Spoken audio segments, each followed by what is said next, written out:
We preach best, but we need to learn most. I hope that's true today. It's actually a quote from a movie about Martin Luther. In the film, Luther is told this by his mentor during a time of spiritual doubt, right before he's sent off to seminary to become a preacher. And when I saw the gospel text for this week, I shared Luther's response to his mentor. I'd feel like a fraud preaching about this verse. This morning's gospel story is a parable Jesus tells about prayer. Normally, when Jesus tells a parable in the Gospels, everyone, including the disciples, nods along, pretends to understand, until someone gets the nerve up to go, Jesus, great story. Oh, moving, beautiful. What were you talking about? At this time, however, unlike almost all the other parables, we are told the point, the reason for the story before it's even told. Luke only does this 2 times in the entire gospel, both in chapter 18 and both about prayer. I guess he knows that we need all the help we can get. The typical response of wrestling with Jesus' story to understand it is gone. According to Luke, Jesus told the disciples this parable so they would know about their need to pray always and to not lose heart or lose faith or give up. And then he bookends the story with Jesus asking the question, when the Son of Man returns, will he even find faith on earth? Wow. But honestly, the story is a great story. If you were trying to teach people something, a short, funny story is the perfect way to go about it. This story is short, it's distinct, it's funny, it has an absurd character. It's how you tell a story for people to remember. Jesus only needs 2 characters for the story, a widow and a judge. The widow is a typical character type that we see in the Bible. It's a person with no power who God has consistently, throughout Scripture, commanded people to care for. Any halfway decent person tends to get mad when they hear about a widow being taken advantage of. You don't have to be especially altruistic to care about a widow. They have no one else to care for them. And so it just seems like the right thing to do. And so Jesus' second character is just this over-the-top caricature of an uncaring, selfish judge. He neither fears God nor cares about people. I mean, could he be more blunt, like over the top? He even talks to himself about how much he doesn't care. He's weighing it out like, God tells me to care about the widows, but I don't. And I see these other judges and people, and they seem to care about widows, but good on them. And so the only reason he takes the time to address this woman's issues is for his own sake and sanity. And this style of storytelling where Jesus puts this ridiculously bad example in a place that we would normally put God is meant to exemplify just how much better in the opposite direction God is. God is just. God will give justice to his chosen people, Jesus says. And a funny thing about this story, and I like the translation we read this morning, because the Greek word that we used as attack sometimes gets translated as to wear out. She's going to wear me out. But you could also translate it, she's going to give me a black eye. She is going to punch me in the street if I don't give up and just give this woman justice. I like to picture the widow as the granny from the Tweety Bird cartoons. She's just carrying around a big purse full of bricks and just like beating this judge as he goes to work and as he comes home. Maybe there's an anvil in there. That sounds more right. Jesus is giving this story. I mean, that's how the disciples would have heard it. It's a Looney Tunes over-the-top example.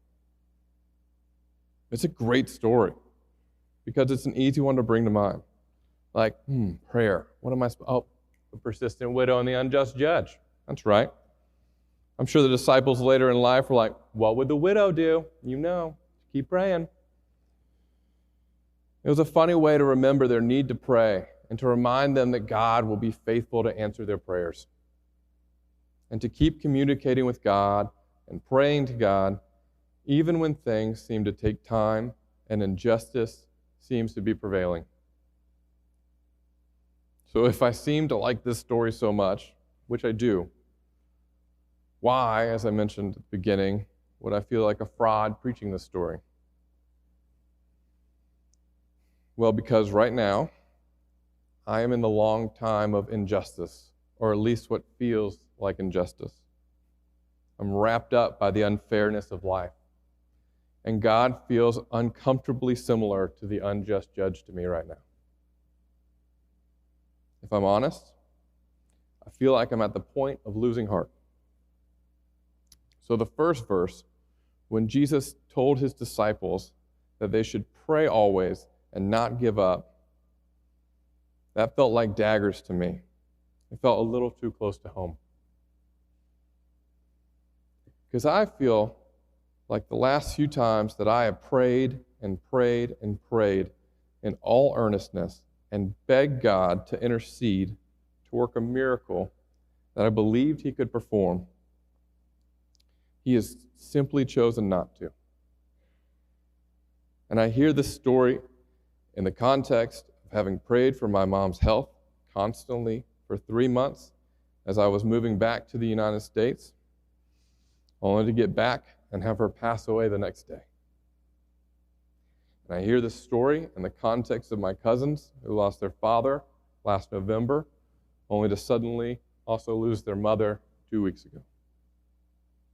So to follow up the first verse with a story of a woman who got justice, even from an unjust judge, to me, it's hard to hear.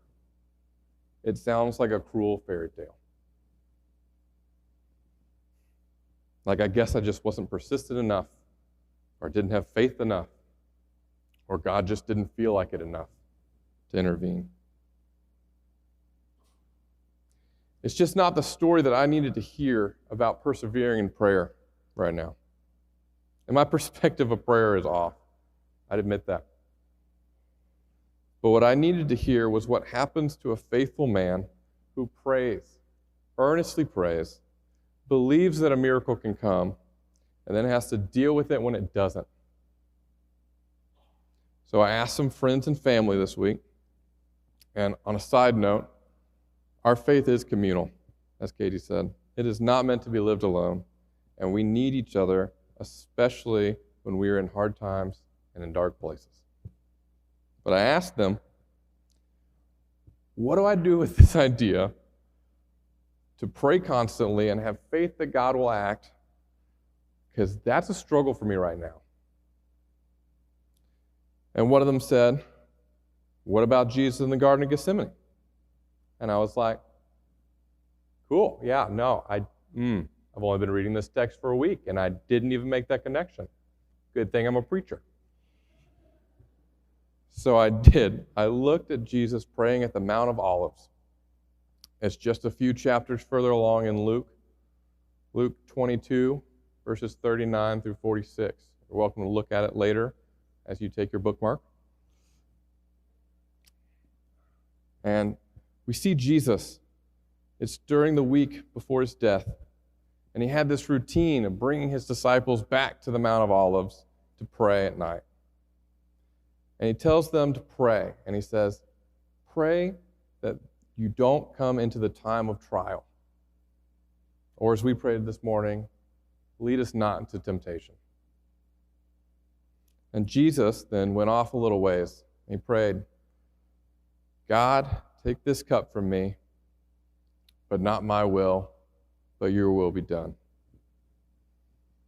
And while he's praying, we see an angel come down to him. It says the angel gave him strength. And you may think that the angel actually gave him strength to endure what was to come, to get through the suffering that he had to do during his passion, during his crucifixion. But that's not how the text reads. The angel gave him strength to pray all the more earnestly. That's what I needed to hear. That was the context I could hear. Pray constantly and don't lose heart. For the most holy man of all time to pray to God, to take this suffering away, but not his will, but God's be done. And for God to send him an angel to say, don't lose heart. Keep praying. Stay connected to me. I am with you. But my will be done. That preached to me. And another thing we see is all these times that the Bible talks about prayer, the word struggle keeps coming up. In the passage I just mentioned of Jesus praying at the Mount of Olives, there's a word that sometimes is translated as anguish, but the Greek word is agoni. I'm guessing some of you might be able to hear or get the English word agony. But the Greek word comes with this concept of to struggle for, to wrestle with. And that I can relate to. We see it so clearly throughout Scripture from so many examples. From this week's Old Testament text, Jacob getting his new name of Israel because he struggled with God.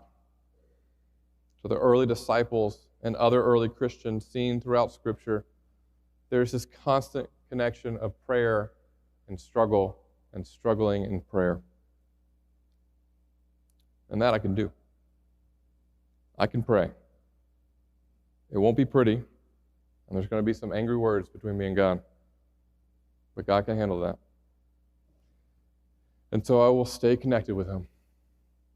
And in reading this week for this sermon, one of the commentaries I read put it really well. It said, prayer is faith in action. It is not an optical exercise in piety carried out to demonstrate one's relationship with God. It is the relationship with God. The way one prays, therefore, reveals that relationship. If the disciples do not cry out to the Lord day and night, they do not have faith, because that is what faith does. So going back to Jesus' question, when he asked, will he find faith when he returns? He's asking if we'll still be praying. Until Jesus teaches his disciples and us and me what it means to have faith, to be faithful, and trust in God. It's praying. It's prayer. Struggling at it when we're tired, when we're angry, or beaten down, and on the verge of losing heart. It's staying connected to God. Throughout history, we have the witnesses of saints and lesser thans. And one thing they almost all agree on is prayer is hard. So if this story today hits you in a way that seems less than encouraging, I understand. But I want you to hear, please keep struggling. God will not delay long, though it can feel like it sometimes. I know God is faithful, and what we see in part, He sees in the whole.